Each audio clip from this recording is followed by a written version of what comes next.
Sveiki.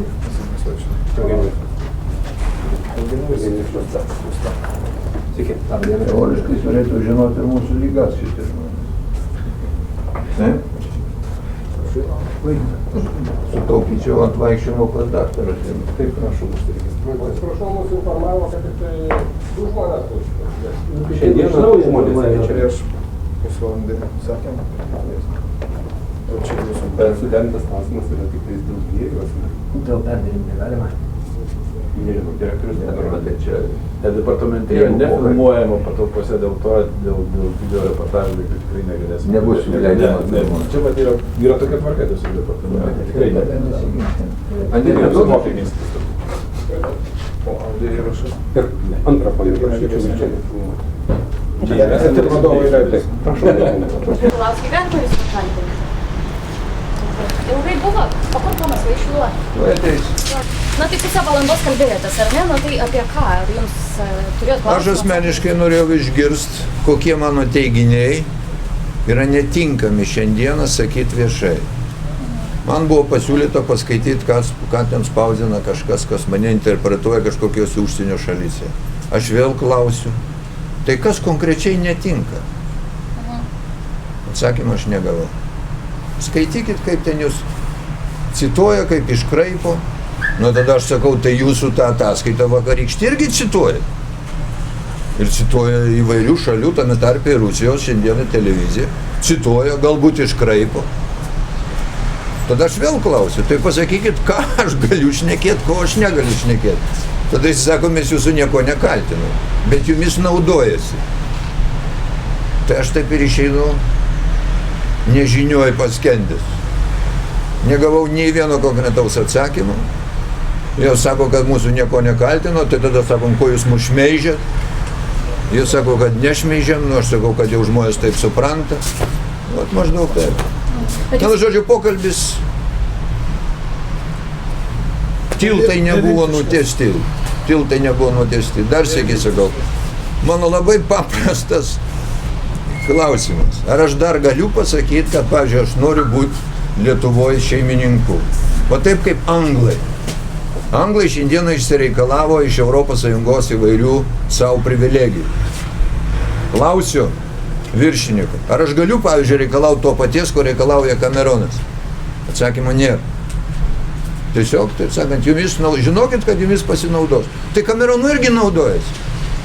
Ir šiandieną visi cituoja Cameroną, cituoja tos visus anglų reikalus. Svarsto, ar sugrius ES, ar nesugrius ES. Išeitų, kad mes šito negalim daryti. Anglams galima, o lietuviams ne. Pratęsiant apie tą naudojimas, ir jūs pats pastebėjot, kad labai dažnai esat cituojamas Rusijos žiniasklaidoje. Nu, aš nestebiu, gal ir esu cituojamas, vadinasi, aš turiu ką pasakyti. Bet ar tai blogai?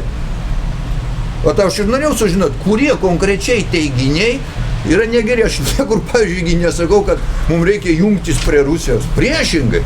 Taigi mano šūkis nuo 92 metų. Ne į rytus, ne į vakarus, o tik čia, dabar ir visada. Tai aš ir klausiu to viršininko, tai kur jūs matot va tą mano prorusiškumą?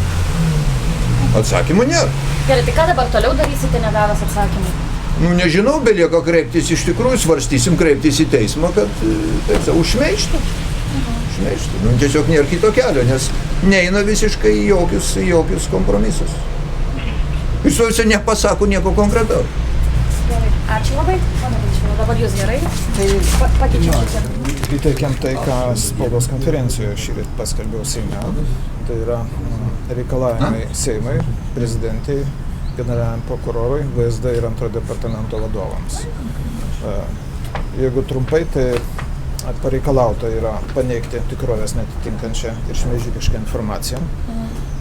Pripažino, kad pats skelbė netiesą. Pripažino VSD vadovas beviltiškas. Aš tokio vadovo dar nemačiau Lietuvoje beviltiško. Jis pripažino, kad taip apie Birželio 3 grupę paskelbta tikrovės netitinkant informaciją. Bet jis atsisako kategoriškai paneigti, atsisako kategoriškai pakeisti ataskaitą, atsisako kategoriškai atsiprašyti. Lygiai taip pat pasakiau apie ikiteisminį tyrimą, mano paties paprašytą ikiteisminį tyrimą dėl mūsų taip vadinamos antivalstybinės veiklos, kurį aš pats generaliniam prokurorui paprašiau pradėti ir kuris buvo pradėtas ir kuris nustatė, kad nei Zigmas, nei Rolandas, nei visi išvardinti portalai, nei visos organizacijos, nei kiti nurodyti asmenys jokios antivalstybinės veiklos nerodo. Tai sakau, paneikit ir šitą melą. Apsimetė, kad nežino šito ikiteisminio tyrimo duomenų, kuriuos aš sakau, tai pasižiūrėkit spaudos konferencijas. Aš sako, asmeniškai nežiūriu. Tai nežiūrėkit asmeniškai. Tam jų yra jūsų pavaldiniai, kurie visą tai sudėjo, visą šitą mėšlą sudėjo į valstybės ataskaitas spec tarnybų.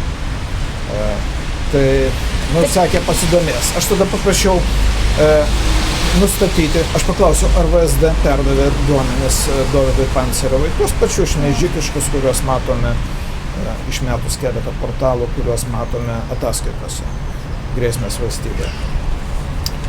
Ir jisai, neaišku, ar jisai tą darys ar nedarys, išvengė atsakymo. Paklausiau, ar jis bent susipažinęs su Konstitucijos 21, 25, 26, 29, 33 straipsniais apie žmogaus teisę turėti įsitikinimus, laisvai juos reikšti. Reikšmingai nutilėto, tai teko konstatuoti, kad Valstybės saugumo departamento vadovas gal net ir neskaitęs Konstitucijos, jeigu pasirašinėja tokias ataskaitas. Trečias dalykas, ką aš dabar noriu pasakyti, paprašiau pakeisti oficialiai ataskaitose tą informaciją ir atsiprašyti apšmeižtų žmonių. Atsisakyta buvo. Tai gal kreipsitės į teismą? Ne, jau šiandien kreiptasi, matote, į generalinę prokuratūrą dėl ikiteisminio tyrimo pradėjimo. Čia ne kažkoks 15 min LT, ne kažkoks žurnalistas, tai yra Valstybės saugumo departamentas, antrasis operatyvinių tyrimų departamento ataskaitos. Ir pasakyta, grėsmė nacionaliniam saugumui, konstitucinių pagrindų apsauga, Rusijai parankus politiniai visuomeniniai judėjimai ir pačio Dariaus Jauniškio komentaras. Jų pasisakymai kelia grėsmę šitam saugumui. Rodau, jisai neigia. Ką neigia? Pilna žiniasklaida jo pasisakymų vakarykščių. Kad Valstybės saugumo departamento vadovas meluotų dar, prisišnekėjęs vakar ir prisirašęs. Gerai yra tai, kad jis patvirtina, kad jis pasirašė. Jis gal jūs neskaitęs pasirašėt? O jūs kaip? Tai čia jis matai neskaitęs tų visų duomenų ir visą kitą. Jūs vadovas vienas mėnesį, jūs atsakot už tarnybą. Kaip jūs galite tai pasirašyti? Nieko neskaitęs. Pone Vaišvila, jūsų dažnai pasisakymai kritikuoja Lietuvą, Lietuvos valdžią ir cituojama žiniasklaidoje. Nė karto Lietuvos nekritikavau. Ir cituojama Rusijos žiniasklaidoje. Tik tai valdžia. Apie tai šnekėjom. Ir paprašiau, kas dažniausiai Rusijos žiniasklaidoje minimas. Lietuvos prezidentė. Vienareikšmiškai, kaip didžiausia provokatorė, kaip didžiausia rusų tautos, neapykantos lietuvių tautai skatintoja. Tyli vyrai. Sakau, ką jūs nežinot? Jeigu jūs jau kontroliuojat, sako. Pasakė, aš turiu susipažinti su Rusijos žiniasklaida. Sakau, man neįdomi Rusijos žiniasklaida. Jeigu jums įdomi, jūs sekat, jūs žinot, jūs teigiat. Tai jūs nemanote, kad naudojamasi jūsų teiginiais Rusijos propagandai skleisti? Prezidentė 100% naudojamasi, 100% nuteikinėjama rusų tauta prieš lietuvių tautą. Daroma provokacija pati didžiausia. Tokia pat provokacija, kaip buvo daroma rytų Ukrainoje, kur sukeltas karas. Jeigu jie nori dar šitie veikėjai dar vieną rytų Ukrainą padaryti Lietuvoje, šito neleisiu. Net tam mes valstybės nepriklausomybę atkūrinėjom, kad visi šitokie beviltiški, meluojantis, neatsiprašantis, iš didžiuliai pasipūtėliai, kad jie galėtų šitaip elgtis. Neturime apie ką kalbėti. Prisirašęs po aiškiai melagingais dokumentais, kuriuos ikiteisminis tyrimas nustatė prokurorai. Aš neturiu ką komentuoti. Čia ne vaikų darželis, tai yra vaikų darželis, tai dar, taip sakant, tie nesąmoningai nepadarytų. Čia yra sąmoningas veikimas prieš valstybę. Vakar žiniasklaidoje masė straipsnių, masė televizijos interviu, radio interviu. Šiandien tas pats vyksta. Sakau, skaitėt komentarus, kuriuose,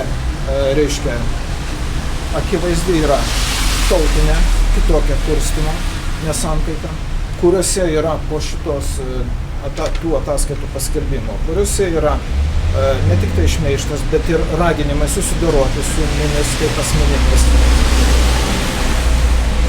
Ir šitas menkystą jis drįsta sakyti, be abejo, jisai menkystą, neskaitysiu, sakau, jūs privalote, jūs rūpinatės valstybės saugumu, kas jūs toks, jūs asmeniškai neskaitysit, institucija privalo sekti, jie rūpinasi valstybės saugumu. Ar jūs susitinkate su kuo nors iš Rusijos ambasados, ar finansavimą galbūt kokį nors gaunate iš ten, nes VSD vadas... Tokie naivūs klausimai. VSD vadas sakė. Nepabaigiau sakinio. VSD vadas apie tai paklaustas, sakė, kad tai yra valstybės paslaptis. Tai ar būna tokių susitikimų? Jokių susitikimų. Ką jūs dabar čia, atsiprašau, jūs ne jauniškis, jūs protinga moteris. Tai nebūna nesusitikimų. Be jokios abejonės, ką jūs juokaujat. Aš jau Rusijai vakar sakiau per Lietuvos ryto televiziją, daugiau kaip 20 metų nebuvęs. Klausimas yra visiškai kitas. Aš paklausiau, ar jūs vykdote operatyvinės kontržvalgybos priemonės prieš mane, Rolandą Paulauską, kitus asmenys, nes ataskaitoje pasakyta, kad tokiu būdu surinkta informacija. Atsisakė pateikti. Iš pradžių jis nežino. Tai kaip sakau, jūs nežinot, jeigu jūs ataskaitose rašot, kad jos naudojamas. Jis nežino nei įstatymų, jis nežino, jis privalo, neprivalo po 3 mėnesių pranešti, jeigu žmogus buvo sekamas, jeigu žmogaus telefonai buvo klausimasi. Beviltiškas. Jis žalio supratimo neturi apie įstatymus, jis vadovauja valstybės saugumui. Aš neturiu ką komentuoti.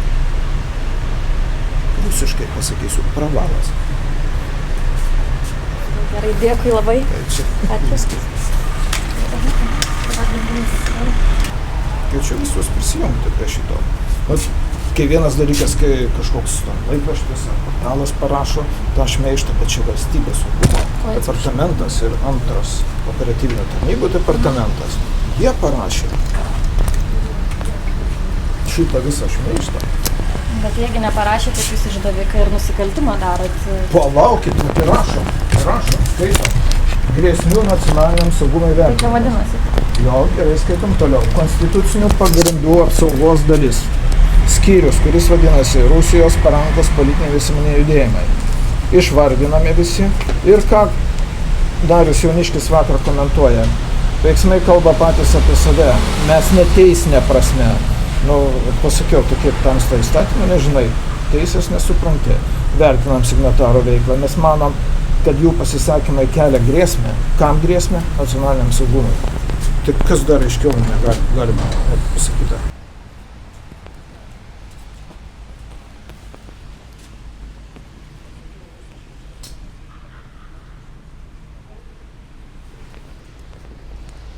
Tiek Rusija, tiek čia.